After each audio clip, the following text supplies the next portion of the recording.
Wabarakatuh. Waalaikumsalam Waalaikumsalam warahmatullahi warahmatullahi wabarakatuh. wabarakatuh. Baik Ibu Bapak yang Allah rahmati, mari kita awali pengawasan pagi ini dengan membaca Ummul Kitab Al-Fatihah. A'udzubillahi minasyaitonirrajim. Bismillahirrahmanirrahim. Alhamdulillahi rabbil alamin. Ar-Rahmanir-Rahim. Maliki yaumiddin. Iyyaka na'budu wa iyyaka nasta'in. Ihdinas siratal mustaqim. Siratal ladzina an'amta 'alaihim ghairil maghdubi 'alaihim waladdallin. Amin. Alhamdulillah, alhamdulillahilladzi arsala rasulahu bil huda wa dinil haqq liyuzhirahu 'ala dini wa kafa billahi syahida. Asyhadu an la ilaha illallah wa asyhadu anna Muhammadan abduhu wa rasuluh la nabiyya ba'da. Allahumma sholli ala sayyidina Muhammad wa ala ali sayyidina Muhammad. Puji serta syukur kehadirat Allah Subhanahu wa taala atas semua nikmat yang Allah anugerahkan kepada kita. Alhamdulillah Allah pertemukan kita dengan bulan Ramadan ini dalam keadaan iman, Islam, sehat, dan dimampukan untuk beribadah di bulan Ramadan ini. Semoga kita juga dianugerahi oleh Allah untuk dipertemukan dengan malam Lailatul Qadar. Alhamdulillah, tanpa terasa ternyata kita sudah masuk di hari ke-24 di bulan Ramadan. Artinya hari-hari Ramadan itu cepat sekali berlalu. Makanya kita diingatkan dengan ayam ma'dudat, ya, bahwa hari-hari Ramadan ini terbatas hari-harinya. Mungkin kita baru merasakan baru rasanya kemarin, ya. Sekarang sudah Ramadan sudah ada di ujung-ujungnya, gitu ya. Maka dengan semangat ketaatan, maka kita juga saling mengingatkan bahwa Ramadan yang kita tunggu-tunggu ini akan segera berlalu, ya. Maka apa yang menjadi target-target kita di bulan Ramadan ini, target-target kebaikan untuk kita bisa berdoa kepada Allah, semoga Allah menguatkan kita untuk bisa beribadah, ya, kemudian bersemangat dalam ketaatan. Baik, alhamdulillah kita juga ngaji sirah, ya. Maka kita juga bersolawatlah kepada Rasulullah SAW yang begitu besar jasanya untuk kita semua. Dan kalau kita berbicara tentang sirah nabawiyah, maka isinya sebenarnya tentang akhlak. Isinya tentang akhlak dan akhlak. Akhlak demi akhlak Rasulullah yang kita kaji ketika kita membahas, mengkaji sirah nabawiyah. Maka kalau ada orang yang merasa bahwa agama ini seluruh perhatiannya hanya tentang ibadah-ibadah mahdoh, ibadah-ibadah ritual saja, ibadah-ibadah yang ritual pada Allah, maka sebenarnya ini tentu saja bertentangan dengan semangat awal agama ini, bahwa tidak ada artinya apa-apa. Tidak ada artinya ibadah ritualmu kepada Allah kalau akhlakmu kepada manusia buruk. Ini juga kalau kita resapi, ya. Kalau kita kaji dalam Sirah Nabawiyah, kewajiban-kewajiban dalam syariat agama ini, misalkan kewajiban sholat 5 waktu, itu baru ada pada tahun ke-10 kenabian, waktu peristiwa Isra dan Mi'raj, atau 3 tahun sebelum peristiwa hijrah. Atau kewajiban puasa yang sedang kita jalani ini, puasa Ramadan itu baru muncul, baru ada di tahun kedua Hijriah. Artinya setelah 15 tahun Nabi diutus menjadi Rasulullah. Begitu juga dengan kewajiban zakat. Jadi kalau ini juga kalau kita hitung, ya, jadi Rasulullah itu menjalani Ramadan itu 9 kali, ya. Bayangkan dengan kita udah berramadan berkali-kali, berpuluh-puluh Ramadan yang sudah kita lalui itu, ya. Maka kewajiban atau apa ibadah-ibadah itu ada yang eh, memang eh, satu syariat yang memang harus kita jalankan, ya. Tapi kalau kita lihat, ya, tadi urutan urutan timeline waktunya itu, ya. Kewajiban sholat, kewajiban puasa, kewajiban haji bahkan lebih akhir lagi. Tahun ke-9 Hijriah baru baru ditetapkan tentang kewajiban haji. Tapi ada yang Allah sudah tetapkan. Tetapi ada satu hal yang sejak awal kehadiran Islam itu sudah dicontohkan oleh Nabi SAW, yaitu tentang kewajiban untuk berakhlak mulia. Kewajiban untuk berakhlak mulia sudah ada sejak pertama kali Islam itu datang. Jadi ketika kaum muslimin itu hijrah ke Habasyah, Raja Habasyah, Raja Najasyi namanya, bertanya kepada sahabat Ja'far bin Abi Thalib, kakaknya Ali bin Abi Thalib, utusan kaum muslimin, juru bicara kaum muslimin ketika hijrah ke Ethiopia atau ke Habasyah. Raja ini bertanya kepada rombongan kaum muslimin, apa yang dibawa oleh nabi kalian? Apa yang dibawa oleh orang yang mengaku nabi itu? Apa jawaban kaum muslimin? Ja'far ketika itu sebagai juru bicaranya menjawab, dia mengajari kami untuk menyambung tali silaturahmi, untuk berkata-kata yang baik, untuk jujur dan amanah. Ini adalah isi pertama dari ajaran agama ini. Ini adalah ajaran pertama. Ini adalah yang dilihat oleh manusia. Karena yang pertama-tama orang akan melihat bagaimana Islam seseorang, bagaimana agama seseorang, bagaimana syariatnya, maka dia akan melihat dari akhlaknya, dari yang nampak yaitu akhlaknya.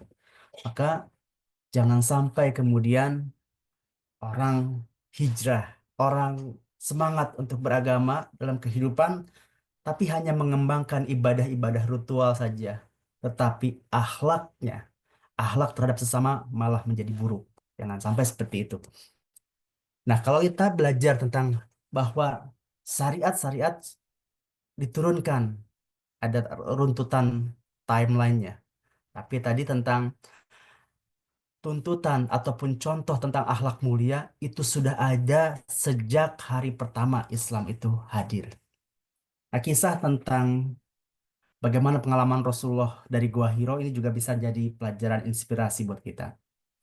Pada malam itu, Nabi Shallallahu Alaihi Wasallam turun dari Gua Hiro. Nabi tidak tahu apa sebenarnya yang terjadi dan tidak mengenal siapa yang mendatanginya. Belum pernah ketemu Jibril, ya. Jadi Nabi tidak tahu apa yang sebenarnya terjadi. Nabi kemudian mengetuk pintu rumahnya, lalu sang istri yaitu Ibunda Khadijah membukakan pintu. Ibunda Khadijah, istri yang berakal. Beliau adalah orang yang berakhlak dan luar biasa, ya. Beliau tidak bertanya apa-apa ketika melihat kekerisauan, kegundahan pada diri suaminya itu baginda Nabi Shallallahu Alaihi Wasallam. Nabi berkata, Zammiluni, Zammiluni, selimuti aku Khadijah. Lalu kemudian Khadijah pun menyelimuti Nabi.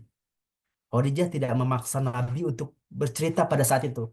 Kalau kita mungkin, ada apa nih ayah, ada apa, Bang? Mungkin sudah sibuk. Khadijah tidak memaksa Nabi untuk bercerita pada saat itu. Barulah keesokan harinya, Nabi bercerita kepada Khadijah. Nabi berkata kepada Khadijah, Khadijah, aku takut sesuatu yang buruk terjadi pada diriku. Emang ini manusiawi sekali apa yang disampaikan oleh Nabi Shallallahu Alaihi Wasallam. Manusiawi sekali Nabi berkata demikian, dan ini juga membantah tuduhan orientalis yang mengatakan bahwa Nabi menginginkan nubuah, menginginkan kenabian, menginginkan risalah. Nabi mengaku-ngaku dirinya Nabi dengan belajar dari ahli kitab. Itu terbantahkan. Nabi justru takut ketika wahyu itu turun. Nabi nggak tahu sama sekali. Dan Nabi nggak memiliki pengetahuan apa-apa tentang itu. Lalu apa yang menjadi respon Khadijah dalam menyikapi kerisauan sang suaminya? Hadis riwayat Bukhari dan Muslim, Khadijah radhiyallahu anhu berkata, demi Allah, Allah tidak mungkin menyakitimu. Allah tidak mungkin mena- menyakitimu ya, membuat engkau terluka ya, membuat engkau risau ya. Demi Allah, Allah tidak mungkin menyakitimu selamanya. Artinya apa? Yang engkau dapati tadi malam, apa yang kau temukan itu tidak akan mungkin membahayakan engkau ya. Ini keyakinan dan statement yang menenangkan diri Rasulullah. Ibunda Khadijah yakin bahwa Allah tidak mungkin menyakitimu selamanya. Padahal ketika itu Khadijah belum beragama. Khadijah belum mendapatkan syariat, belum wahyu belum turun pada saat itu. Dan Khadijah belum menjadi seorang muslim, ya, belum muslimah. Tapi ada satu keyakinan. Tapi yang membuat Khadijah yakin bahwa Allah tidak mungkin menyakiti suaminya di dunia ini adalah karena akhlak baik Rasulullah. Khadijah menyebutkan akhlak. Khadijah menyebutkan akhlak-akhlak Nabi, bukan menyebutkan ibadahnya Nabi. Ya, Khadijah nggak berkata Allah tidak mungkin menyakitimu karena engkau telah bertahanus di gua Hiro, karena engkau tidak menyembah berhala, karena engkau tidak makan sembelihan bukan karena Allah Subhanahu Wa Taala. Bukan itu. Ya. Tetapi yang disebutkan Khadijah adalah akhlak Rasulullah. Demi Allah, kata Khadijah, Allah tidak mungkin menyakitimu selamanya karena engkau suamiku selalu menyambung silaturahim serta membantu orang yang lemah, memberikan harta kepada fakir miskin, memuliakan tamu, menolong manusia ketika memperoleh musibah. Ini akhlak-akhlak mulia semua. Ya. Dan atas keyakinan itu, ya, dengan akhlak-akhlak mulia yang dilakukan oleh Rasulullah, maka dengan sangat yakin Ibunda Khadijah menenangkan Rasulullah, Allah tidak akan mungkin untuk menyakitimu selamanya. Nah, Ibu Bapak sekalian yang Allah hormati, dialog antara Ibunda Khadijah dan Rasulullah ini menunjukkan hal-hal yang penting mengenai fakta kehidupan baginda Nabi Shallallahu Alaihi Wasallam. Yang pertama tentu saja tentang diri Khadijah. Khadijah adalah perempuan yang sangat bersyukur karena dia menyebutkan kebaikan-kebaikan suaminya. Ya, rasa syukur Ibunda Khadijah dengan mengenal, mengenang dan menyebutkan kebaikan-kebaikan yang sudah beliau terima dari sang suami. Nabi SAW menyebutkan, kebanyakan aku melihat penghuni neraka itu adalah perempuan. Di antara penyebabnya adalah perempuan itu tidak pandai bersyukur atas kebaikan suaminya. Nah, Khadijah, Ibunda Khadijah mengajarkan bagaimana menghargai suami, bagaimana menghargai kebaikan-kebaikan suami, bagaimana berterima kasih. Ya, ini perilaku yang baik yang dicontohkan kepada kita semua. Tentu saja ini uh, hadis tentang ke- uh, apa hadis-hadis untuk perempuan. Untuk suami tentu saja ada lagi bahwa laki-laki yang terbaik itu adalah yang paling baik untuk keluarganya. Jadi nggak dibalik gitu ya. Nah, fakta pertama tentang Ibunda Khadijah, perempuan yang sangat bersyukur. Dan kedua, ini juga dialog antara Ibunda Khadijah dengan baginda Nabi Shallallahu Alaihi Wasallam menunjukkan betapa harmonisnya keluarga Nabi Shallallahu Alaihi Wasallam. Ini adalah testimoni ini sebagai rangkuman mungkin ya, resume tentang perjalanan Nabi menikah dengan Ibunda Khadijah. Testimoni yang diberikan Khadijah kepada Nabi mengenai akhlak-akhlak dari diri Nabi ini datang setelah usia pernikahan Nabi berapa tahun Ibu Bapak sekalian? Nabi menerima wahyu tahun 15 40. tahun. Ya, setelah Ya, 15 setelah atau 16 tahun pernikahan. Nabi menikah usia 25, menjadi Rasul usia 40. Artinya sudah sekitar 15 tahun pernikahan. Ketika usia tahu ketika usia 15 tahun pernikahan, ya, semua sifat asli seseorang telah keluar aslinya kepada pasangannya. Betul ya, Bu ya? Hal ini menunjukkan bahwa betapa harmonisnya keluarga Nabi sehingga Khadijah dapat memberikan testimoni yang baik mengenai diri Nabi Shallallahu Alaihi Wasallam. Ini memang menarik sebenarnya. Cuman literasi tidak banyak yang mengkaji bagaimana kehidupan Nabi dari usia 25 sampai 40. Tapi itu banyak pelajaran penting yang bisa kita ambil. Bagaimana Nabi ketika punya anak pertama, itu kan ya, bagaimana pengasuhannya, ya. Terus bagaimana ketika diuji dengan anaknya meninggal, itu terjadi di rentang usia ini. Nah, ini dua hal yang bisa kita lihat dari potret atau dialog antara Ibunda Khadijah dengan baginda Nabi Shallallahu Alaihi Wasallam. Artinya ada akhlak yang menjadi penentu di situ. Khadijah yakin Allah tidak akan menyakitimu selamanya karena engkau, Khadijah sebutkan akhlak baik Nabi Shallallahu Alaihi Wasallam. Maka ini juga menjadi landasan ketika amal kita, motivasi ibadah kita ya, bahwa bahkan ketika kita disebutkan bahwa umat ini menjadi umat terbaik karena memiliki 3 kriteria. Kalau dia melakukan amar ma'ruf, nahi mungkar, dan beriman kepada Allah. Kuntum khairu ummatin ukhrijat linnas ta'muruna bil ma'ruf wa tanhauna 'anil munkar wa tu'minuna billah walau amana ahlul kitab lakana khairan lahum minhum al mu'minuna wa aktsaruhum al fasikun wa aktsaruhumul fasikun. Bahwa kamu umat Islam adalah umat terbaik yang dilahirkan untuk manusia karena kamu menyuruh berbuat ma'ruf, mencegah dari yang mungkar, dan beriman kepada Allah. Sekiranya ahli kitab beriman, tentulah itu lebih baik bagi mereka. Di antara mereka ada yang beriman, namun kebanyakan mereka adalah orang-orang fasik. Nah, ini apa yang dibutuhkan dalam eh, melakukan ketiga hal ini? Kalau kita menjadi kuntum khairu umat ya, beriman kepada Allah ya. Iman tidak sempurna iman seseorang tanpa akhlak ya. Begitu juga dengan amar amar makhluk amar ma'ruf. Amar ma'ruf tidak mungkin bisa berhasil kalau akhlaknya tidak baik. Jadi akhlak menjadi trigger ya kebaikan seseorang. Dan kalau kita lihat contoh-contoh akhlak Rasulullah itu banyak kita bisa temukan dalam sirah nabawiyah. Keberhasilan dakwah Nabi bukan hanya pada esensi yang disampaikan oleh Nabi, tapi orang banyak yang masuk Islam karena mencontoh akhlak Nabi SAW. Di antara ya banyak sih sifat-sifat baik dan akhlak-akhlak Rasulullah. Di antaranya tentang sifat pemaaf.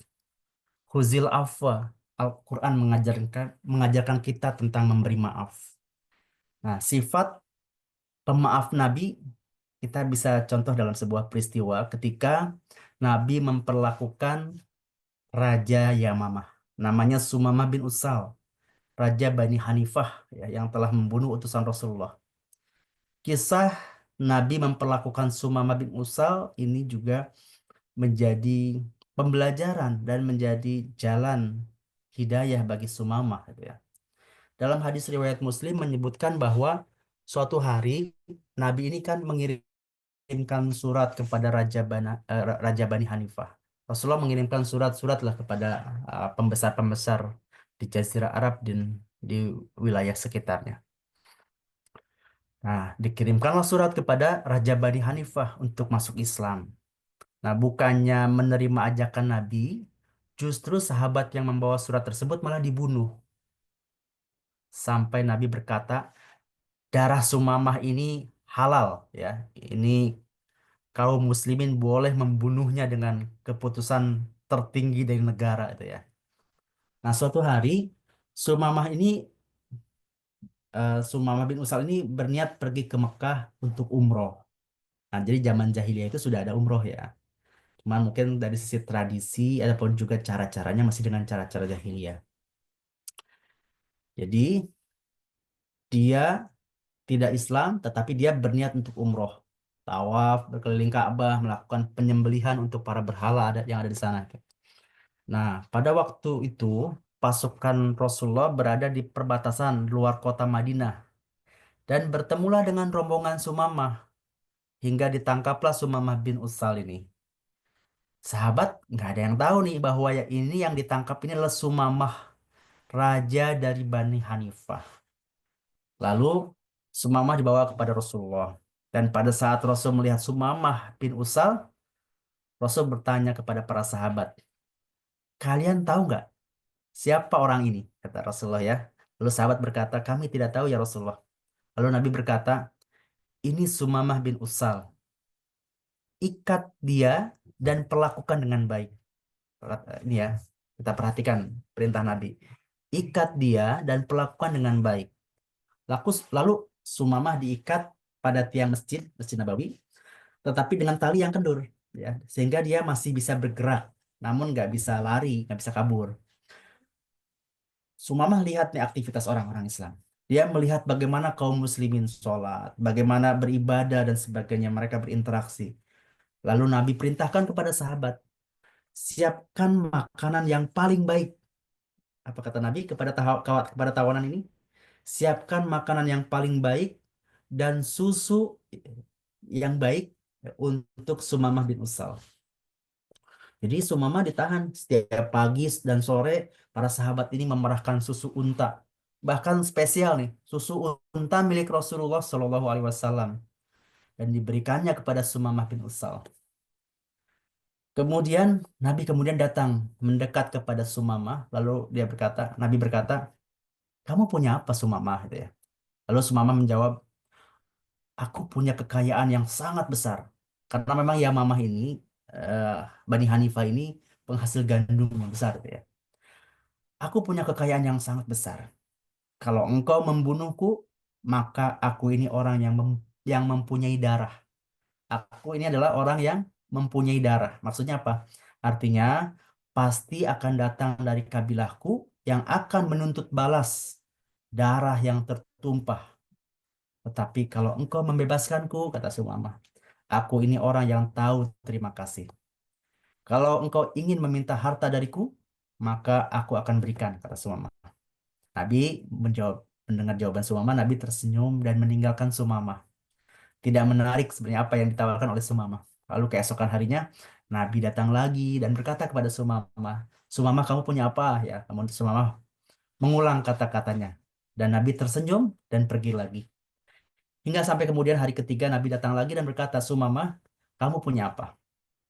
Lalu Sumamah berkata, kalau engkau membunuhku, maka aku ini orang yang mempunyai darah. Artinya pasti akan datang dari kabilahku yang akan menuntut balas darah yang tertumpah. Tapi kalau engkau membebaskanku, aku ini orang yang tahu terima kasih. Kalau engkau ingin meminta sesuatu dariku, maka aku akan memberikan, kata Sumamah. Lalu di hari ketiga ini, Nabi berkata kepada para sahabatnya, lepaskan Sumamah. Maka kemudian Sumamah telah diperlakukan dengan baik, ya. Sudah diberi makan yang terbaik, diberikan susu dari untanya Nabi, diperlakukan dengan baik selama 3 hari, diajak berbicara dengan baik, lalu Nabi memaafkannya. Lalu Nabi maafkan Sumamah dan Sumamah dibebaskan. Padahal itu ya, Sumamah ini sudah membunuh utusan Nabi ya. Tapi Nabi berkata, lepaskan Sumamah. Lalu kata Sumamah, dia menceritakan ini ya. Lalu aku pergi dan begitu sampai di kebun kurma di dekat Baki, ada sumur di situ ya. Aku mandi di sana, bersih-bersih. Lalu aku kembali ke Masjid Nabawi dan menjumpai Rasulullah dan berkata, ya Rasulullah, aku bersaksi bahwa tidak ada Tuhan selain Allah dan engkau Rasulullah. Demi Allah, sebelum ini wajah yang paling aku benci adalah wajahmu. Negeri yang paling aku benci adalah negerimu. Dan agama yang paling aku benci adalah agamamu. Tetapi melihat apa yang telah engkau lakukan kepadaku, akhlak baik yang kau tunjukkan kepadaku, sekarang wajah yang paling aku cintai adalah wajahmu. Kata Nabi, kalau kamu berakhlak baik, maka engkau akan dekat Nabi di surga. Nabi mengatakan yang paling dekat denganku pada hari kiamat nanti adalah orang yang paling baik akhlaknya. Nih, karena akhlak ini membuka jalan hidayah, kemudian memudahkan dan menjadi kunci keberhasilan dakwahnya Rasulullah SAW. Nabi juga mengingatkan, yang paling dekat dengan Nabi di hari kiamat nanti, di surga nanti adalah orang yang paling baik akhlaknya. Kalau kamu berakhlak baik, maka tempatmu di surga nanti akan bertetangga dengan Rasulullah. Kurang lebih seperti itu. Nah, contoh yang tadi kita ambil dari peristiwa pertemuan Rasulullah dengan Sumamah. Sifat ataupun akhlak baik Nabi, ya, yang bisa kita lihat juga tentang bagaimana sifat penuh kasihnya Nabi. Dan ini bisa kita ambil dalam cuplikan sirah ketika Nabi memiliki seorang pelayan. Pelayan ini dari orang Yahudi, pelayan anak gulam gitu ya, anak-anak gulam itu anak remaja, berarti anak muda dari Yahudi yang biasanya membantu Nabi. Suatu hari si gulam ini, anak-anak kecil ini sakit, ya nggak banyak orang yang memperhatikannya. Tapi Nabi menjenguknya ke rumahnya karena sakitnya semakin parah. Lalu ketika sampai di sana Nabi berkata, gulam ya, panggilan wahai anak muda, masuk Islamlah kamu. Sang anak ini kan diajak masuk Islam. Lalu sang anak ini melihat ke ayahnya. Ayahnya orang Yahudi kan. Anak ini memandang ayahnya seolah-olah meminta izin kepada ayahnya atas ajakan Nabi Shallallahu Alaihi Wasallam. Dan ayahnya melihat bagaimana penuh kasih sayangnya Nabi, ya. Bagaimana Nabi sangat kasih sayang, ya, kepada anaknya, ya, berdiri depan wajahnya yang menyenguk pelayannya, ya. Lalu ayahnya si anak ini berkata, taatilah Abu Qasim. Ini nama kunyah Rasulullah. Taatilah Rasulullah. Taatilah Abu Qasim, panggilan Nabi SAW. Maka anak itu pun bersyahadat, beriman kepada Allah dan Rasulullah. Ini disampaikan dalam riwayat hadis Bukhari. Jadi faktor penting, ya, terpenting yang membuat dakwah Rasulullah itu diterima adalah karena akhlaknya yang baik. Di samping juga karena faktor substansi agama ini yang sesuai dengan fitrah. Nah, kemudian contoh yang lain adalah yang bisa kita ambil, contoh bagaimana sifat tawadu Nabi, tentang akhlaknya Rasulullah yang membuat orang masuk Islam. Adi bin Hatim, ya, ini dia lari dari Madinah atau lari dari Hijaz, Jazirah Arab, menuju ke Syam. Karena apa? Karena benci sama Rasulullah sebelum dia masuk Islam. Sampai akhirnya timbul kesadaran dalam dirinya, dia mau ngetes apakah benar Rasulullah itu nabi atau bukan, ya. Kalau dia jujur benar nabi, maka dia akan ikuti, kata dia akan mengikuti Rasulullah, menjadi pengikut Rasulullah, kata Adi bin Hatim ini, ya. Tapi kalau tidak, maka dia tidak akan beriman kepadanya. Nah, Adi bin Hatim kemudian datang ke Madinah untuk menjumpai Nabi. Dan pada waktu itu Nabi sedang berada di masjid bersama para sahabat. Kemudian Adi bin Hatim ini datang datang kepada Nabi memperkenalkan diri. Nabi bertanya, siapakah laki-laki ini? Ya. Hatim jawab, aku adalah Adi bin Hatim. Nabi tahu ia adalah orang terhormat. Maka Nabi mengajaknya ke rumah. Adi bin Hatim melihat betapa tawadunya Rasulullah.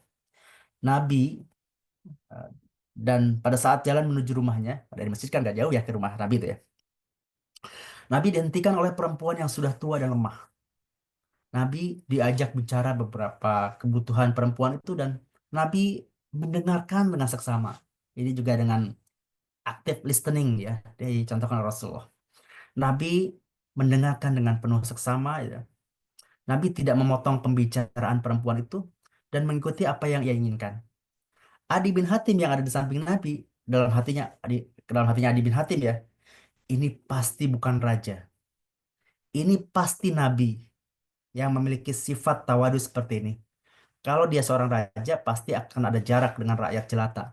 Tapi ini tidak. Kalau ini belum sampai ke rumah Nabi, Adi bin Hatim sudah terenyuh dengan akhlaknya Rasulullah. Sampai di rumah Rasulullah, bantal tempat duduk di rumah Rasulullah ternyata hanya ada satu. Rumah Rasulullah kan nggak besar juga itu, ya. Bantalnya hanya ada satu. Dan Rasulullah menggeser bantal itu kepada Adi bin Hatim. Lalu Rasulullah meminta Adi, ya, untuk duduk di atas bantal itu. Kata Adi bin Hatim, engkau saja yang duduk. Lalu Nabi berkata, tidak, engkau saja yang duduk. Lalu dia duduk di atas lantai, ya. Rasulullah duduk di atas lantai. Lalu aku berkata, dia ini bukan raja, ya. Lalu Adi bin Hatim bersyahadat, beriman kepada Allah Subhanahu Wa Taala. Ya, ini dakwahnya Rasulullah, ya, sangat efektif. Sebelum kontennya sendiri, ya, tapi sudah dibungkus dengan sifat, ya, Rasulullah Sallallahu Alaihi Wasallam. Ya, ada banyak kita bisa lihat dalam Sirah Nabawiyah tentang bagaimana akhlak, betapa pentingnya akhlak mulia dalam kehidupan yang dicontohkan oleh baginda Nabi Shallallahu Alaihi Wasallam. Dan kita, ya, beribadah kepada Allah tentu kan mengharapkan keridhoannya. Bahwa yakinlah bahwa balasan yang sesungguhnya untuk manusia akan didapatkan nanti di akhirat, ya. Karena itu kita beribadah kepada Allah dengan hanya mengharapkan keridhaan Allah, yaitu surga. Itu harapan ketika kita seseorang beribadah, ya. Bahkan kita beribadah bulan puasa saat ini kan, disebutkan dalam hadis, man shoma ramadhana imanan wahtisaban ghufira lahu ma taqaddama min dzambi. ma taqaddama min dzambih. Barang siapa berpuasa Ramadan atas dasar iman dan mengharap pahala dari Allah, maka dosanya yang telah lalu akan diampuni.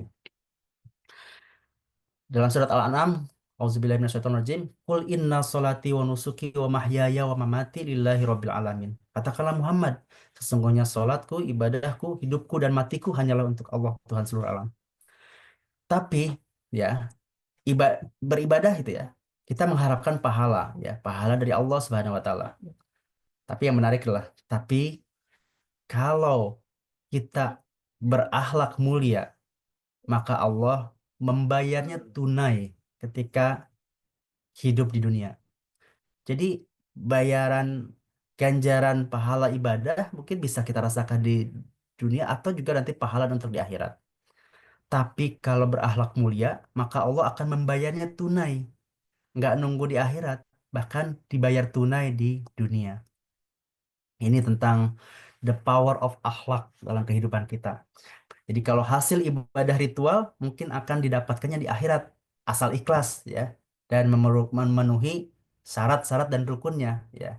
Puasa dengan ikhlas memenuhi syarat rukunnya insya Allah mendapatkan pahala nanti di akhirat. Tetapi ya kalau berbuat baik kepada orang lain maka Allah akan membalas kebaikan itu di dunia. Dan ini janji ya bahwa akhlak baik bisa dibayar langsung. Rasulullah Shallallahu Alaihi Wasallam dalam hadis riwayat Bukhari dan Muslim dari Ibnu Umar menyebutkan seorang Muslim itu saudara bagi Muslim yang lainnya, tidak boleh menzoliminya dan tidak pula boleh menyerahkan kepada orang yang hendak menyakitinya. Tidak boleh menzoliminya dan tidak boleh pula menyerahkan kepada orang yang hendak menyakitinya.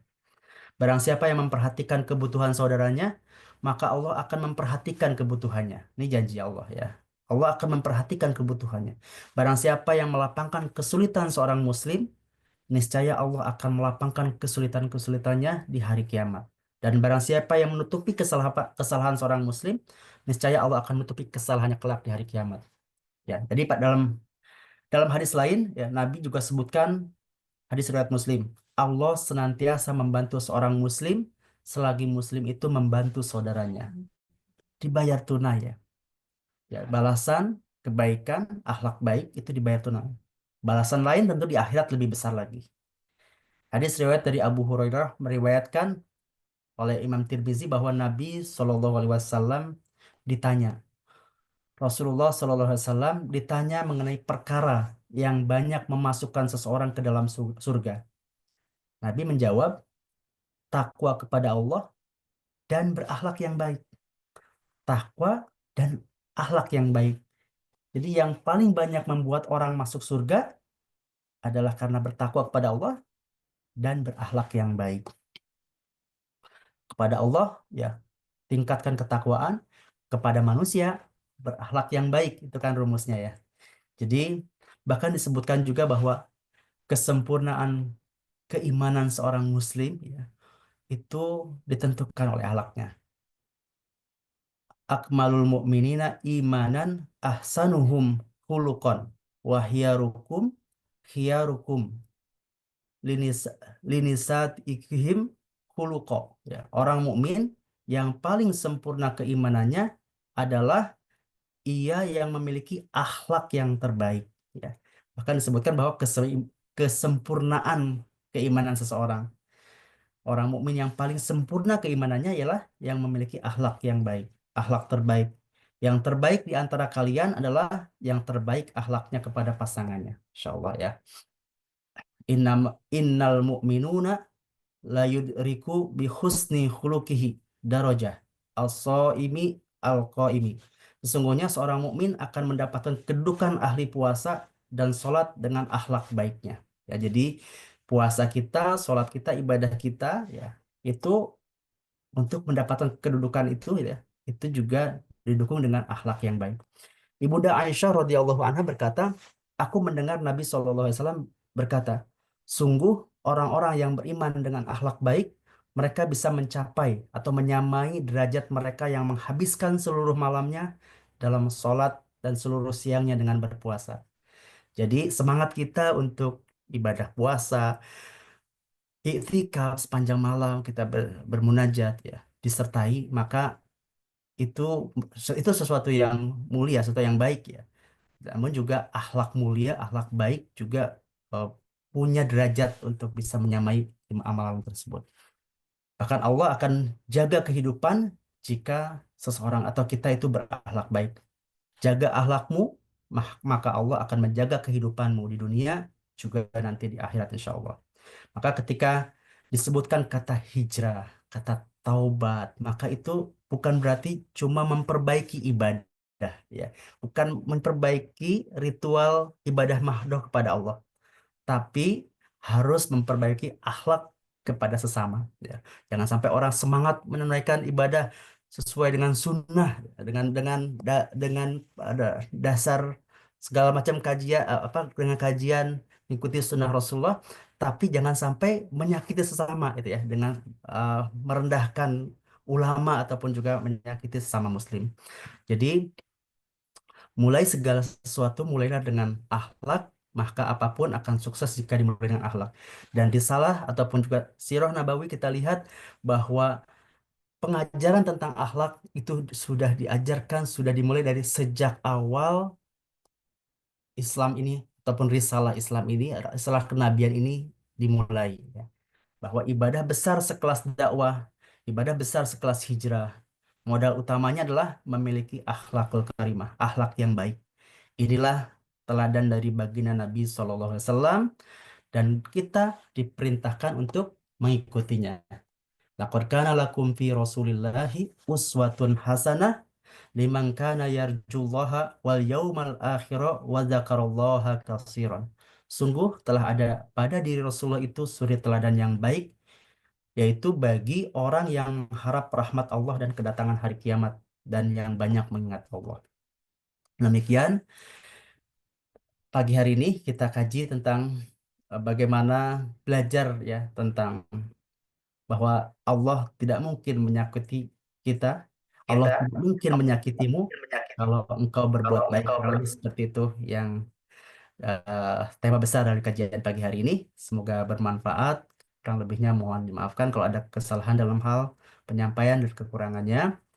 Wabillahi taufiq wal hidayah. Assalamualaikum warahmatullahi wabarakatuh.